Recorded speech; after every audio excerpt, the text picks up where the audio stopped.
évidemment aux engagés publics, mais nous, on s'intéresse à l'envers du décor, on démystifie la politique, on veut connaître qui sont les politiciens, qui sont les personnes. On a une expression, on dit le monde normal derrière chaque politicien. Parlez-nous un peu de votre background. Qui est Sonia Lebel? Ben, il n'y a pas plus normal que ça. Hein. Moi, j'ai fait mes études à l'Université de Montréal en droit. Mon objectif était justement à cette époque-là, d'aller en droit criminel, procureur de la couronne. C'était quelque chose qui m'intéressait. Moi, j'avais vu, pour ceux qui ont le même âge que moi, à l'époque, c'était Quincy, là, le médecin légiste à la télé qui faisait des enquêtes. Puis même, je te dirais qu'au départ, je voulais m'en aller à la médecine, mais vraiment pour faire de la médecine légale. Donc, ça a toujours tourné autour des enquêtes, puis de la médecine légale. Fait que procureur de la couronne, pour moi, c'était quelque chose qui était attirant, droit criminel. Fait que j'ai fait mon stage à la couronne de Montréal, puis je suis restée là, je dirais, dans l'ombre du palais de justice, connue dans mon milieu, mais pas ailleurs, jusqu'à la fameuse commission dont tu m'as parlé, là. Commission Charbonneau, je pense, il me semble, ça s'appelait. Oui, c'est ça, la petite commission dont on n'a presque pas entendu parler. C'est vague, c'est très, très vague dans mon esprit. Je pense qu'on on a pas mal le même âge, Mme Lebel, puis je pense que là, vous me parlez quand vous me parlez de Quincy, là, puis puis là, ça fait remonter des vieux souvenirs. Quincy qui habitait sur son bateau, moi, ça a été ça me fascinait. C'est une sorte de Colombo, mais du médical, tu sais. OK. Qu'est-ce qui vous a amené en politique, Mme Lebel? Pouvez-vous nous parler un peu de votre parcours de militante? Avez-vous eu un parcours de militante ou c'est arrivé d'une autre façon? Absolument pas. Absolument pas. Naturellement, je m'intéressais à la politique comme n'importe qui là, qui est intéressé au minimum par les dossiers qui m'interpellaient, mais pas du tout. Au contraire, même, je te dirais que j'avais un zéro passé de militante. C'est ce qui a fait en sorte que la juge Charbonneau, à l'époque où elle a monté son équipe pour la commission Charbonneau, est allée chercher des procureurs de la couronne. Ce que les gens ne savent pas, c'est qu'à la couronne, on a un devoir de neutralité. Tu sais, on a beaucoup parlé du projet de loi 21. Je ne veux pas rentrer dans des dossiers dans ça, mais l'idée, c'est que le procureur de la couronne ne peut pas s'afficher politiquement. C'est même dans notre loi. On ne peut pas faire de politique. On ne peut pas même, comme citoyen, faire partie d'une assemblée publique, même municipale. Donc, on a le droit de voter, là, je vous rassure, mais on ne peut pas faire valoir nos opinions publiquement pour garder cette neutralité-là. Donc, on a, je dirais, une neutralité acquise, obligée. Donc, moi, j'ai jamais eu de carte de parti politique. J'ai jamais été membre de parti politique parce que c'était contre ma loi. Donc, cette neutralité-là, cette espèce de réserve-là, elle est acquise au fil des ans. J'ai quand même été 27 ans là, donc je vous dirais que c'est ça. Mais ce qui était, je te l'ai dit tantôt au départ, là, qui était la grande qualité, entre autres, que Mme Charbonneau recherchait, parce qu'on enquêtait sur, justement, les partis politiques, puis l'influence du financement versus les contrats publics. Donc, si on avait eu puis elle était issue également du monde de la couronne, donc aucune couleur politique affichée. Donc, c'était idéal là, pour être capable d'entrer dans ces zones-là. C'est arrivé comment alors? C'est arrivé, je te dirais presque par accident, dans le sens où c'est la commission Charbonneau qui, moi, m'a fait découvrir le monde politique de façon plus précise. Je te dirais qu'on a rencontré beaucoup plus de beaux que de mauvais. On a dû naturellement présenter à la commission Charbonneau les angles qui nourrissaient le mandat, c'est-à-dire est-ce qu'il y avait des liens entre le financement et les contrats publics. Donc, c'est sûr qu'on ne présente pas les dossiers où ça va bien, on présente les dossiers où il y a des difficultés. Mais ça m'a quand même donné, je dirais, peut-être un intérêt, mais ça s'est arrêté là. Je suis retournée, moi, après la fin de la commission en 2015, je suis retournée à la Couronne de Montréal, au Palais de justice. J'ai refait 1 an et demi là à refaire mes dossiers de jury, de meurtre devant jury, comme je faisais avant qu'elle vienne me chercher. Et c'est la Coalition Avenir Québec qui m'a approchée pour me demander si j'étais intéressée. Puis en toute sincérité, c'est à ce moment-là que je me suis posé la question. Mais ça m'a tellement pris par le champ gauche, Denis, que ça m'a pris 8 mois avant de leur dire oui de réflexion. Donc, oui. Mais moi, ça impliquait que je devais laisser derrière mon rôle de procureur de la Couronne parce qu'il faut brûler ce pont-là, parce que là, maintenant, je suis affichée politiquement. Donc, compte tenu de ce que je t'ai dit tantôt, je ne peux plus retourner en arrière. Donc, c'est une grosse réflexion. Et voilà, une longue réflexion parce que je remettais ma base, comme on dit, je coupais ce pont-là de façon définitive. Donc, puis c'était une décision assez importante pour moi. Donc, 8 mois de réflexion quand même. Là, puis là vous avez été ministre de la Justice. J'ai comme spontanément envie de vous demander, puis le regrettez-vous? Avez-vous eu l'impression d'avoir eu plus d'impact sur la collectivité comme procureur de la Couronne ou comme ministre maintenant? Bien, on a un impact dans les deux cas, mais c'est pas le même. C'est pas le même. Moi, j'ai eu beaucoup d'impact comme ministre de la Justice. Je suis contente parce que j'ai eu l'occasion dans le 2 ans où j'ai été là, de faire passer des dossiers qui m'intéressaient beaucoup, de faire avancer d'autres dossiers. Bon, la prescription en matière d'agression sexuelle qu'on a abolie dans le droit criminel, parce que au droit civil, pardon, parce qu'en droit criminel, il n'y a pas de prescription. D'être capable de mettre en place des nouvelles mesures, d'accélérer la transformation numérique.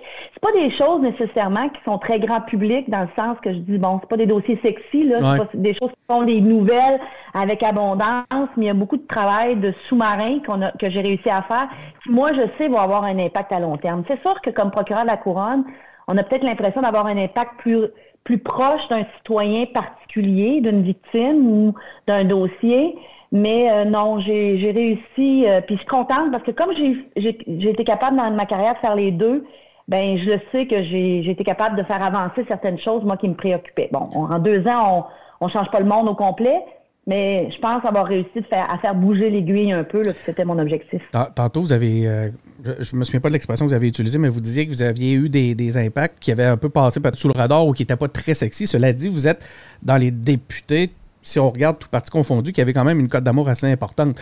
Les gens vous apprécient, entre autres, à cause de ce que vous avez fait parce que vous avez travaillé transpartisanerie, je ne sais pas si c'est le même qu'on dit, mais vous avez su faire avancer un dossier en commun avec tout le monde puis je pense que les gens reconnaissent qu'il y avait un réel, c'était pas motivé par des désirs politiques ou des buts politiques, là. Non, c'était une continuité avec ce que je faisais avant, Denis. Bon, pour moi, là, de travailler, c'est sûr que tu parlais tantôt d'Infoman puis de la commission Charbonneau.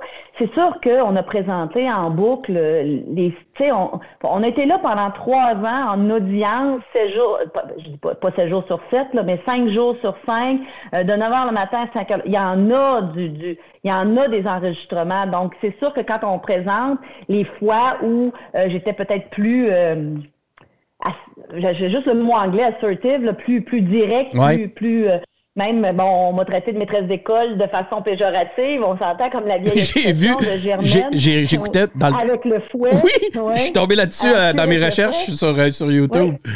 Mais j'ai l'impression que ma visibilité comme ministre de la Justice, si j'étais pas partie de la commission Charbonneau, n'aurait peut-être pas été la même. Et peut-être aussi que les gens ont été peut-être surpris de découvrir ce côté plus médiatrice, rassembleur, négociatrice de moi. Mais dans ma vie de tous les jours, je veux dire, dans 27 ans de carrière à la Couronne, j'ai réglé beaucoup plus de dossiers que ceux où on est allé devant le juge pour terminer, là. Et ça, c'est pas quelque chose qui est visible non plus. Donc, puis, tu sais, à la commission Charbonneau, là, on interrogeait, moi, j'ai eu à interroger des gens du crime organisé, des gens qui étaient récalcitrants. Il n'y a personne qui est venu s'asseoir sur ce siège-là en nous disant « Merci, oui, ça me tente, s'il vous plaît », tu sais.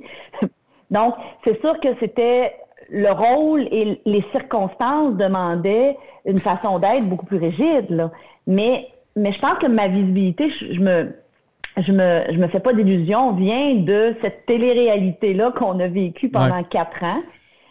Et qui fait que j'étais sous le regard. Puis après ça, c'est sûr que ça m'a donné l'occasion de faire valoir un autre côté de ma personnalité, mais aussi une autre façon de travailler qui est beaucoup plus la mienne dans la vie de tous les jours. Il y a une différence entre être prête à aller au combat puis désirer aller au combat à chaque fois là. Alors, moi, je suis toujours prête, mais je ne désire pas me rendre là. Mais ça me ramène à mes questions pour connaître votre cheminement qui vous a amené en politique. D'ailleurs, ça fait 2-3 fois que je remarque votre T-shirt. Je voulais vous dire bravo. Excellent, chouette T-shirt. C'est comme le côté givré qui paraît moins souvent, hein? Tu sais? Mais c'est un T-shirt qui a une bonne popularité, avec raison aujourd'hui de ce temps-là. Oui, il y a un lien avec ce que je faisais avant. Donc, j'ai une affection particulière pour les fonds qui sont ramassés grâce à ce T-shirt-là en plus. Fait que... Oui, c'est vrai. Hein? Il y a une collecte. On encourage les gens d'ailleurs à acheter le T-shirt. Je vais aller en acheter un, moi, après. Je n'en ai pas. J'ai des gens à qui l'offrir. J'ai des gens à qui l'offrir. Ça me ramène au parcours politique, parce que ces qualités-là que vous avez pu faire valoir à travers tout ça, quand même, c'est ça qui a été reconnu. Et même, je pense que c'est une des raisons, je pense qu'au-delà de la notoriété, là, c'est surtout cette réalité-là que les gens à la CAQ ont voulu aller chercher, fort probablement. Fait que ça nous ramène mais là, en fait, Non, moi, c'est ça ma question, c'est pourquoi la CAQ? Parce que j'imagine que ça ne devait pas être le seul parti qui vous ont courtisé. Je répondrai pas à la deuxième partie parce que je vais me laisser, mais pourquoi la CAQ? Ben, honnêtement, je m'attendais pas à faire de la politique, moi. Donc, quand on m'a approché, j'ai finalement rencontré François Legault. Puis là, ça va... Tu sais, moi, je suis allée avec mon impression. J'ai beaucoup d'envie choisie par des gut feelings. Souvent, est-ce que je le sens ou je le sens pas? Je te dis pas que ça a toujours fonctionné, mais tu sais, ça fait après 27 ans d'expérience à savoir qu'est-ce qui me rend à l'aise, qu'est-ce qui me rend mal à l'aise. J'ai appris, moi, à me connaître et j'avais un bon feeling. Et ce qui me plaisait beaucoup dans la CAQ, honnêtement, c'était l'amalgame de tous les partis, c'est-à-dire de tous les points de vue. On a à travers le caucus de la CAQ, on n'est pas toujours d'accord, puis c'est normal, puis j'espère que les gens s'attendent pas à ce qu'on soit tous des moutons non plus. François Legault, la beauté, pour moi, de la CAQ, c'est qu'il est venu nous chercher individuellement les 76 élus, 75 élus qui sont dans le caucus. Et pour nos qualités différentes les uns des autres. Fait que moi, je pense que quand on en ressort avec un consensus, c'est parce qu'on a trouvé, j'allais dire, la zone où tout le monde est confortable à peu près. C'est peut-être pas l'idéal dans tous les dossiers.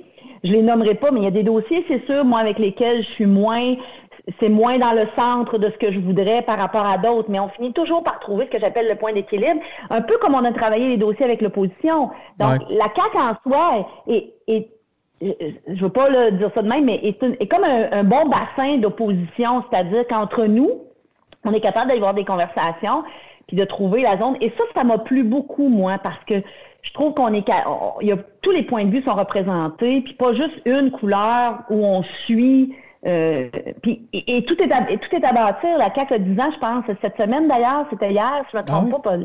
Oui, à 10 ans cette année. Donc, tout est à bâtir. C'était une belle plage blanche à écrire dans le sens de nos façons de faire, là.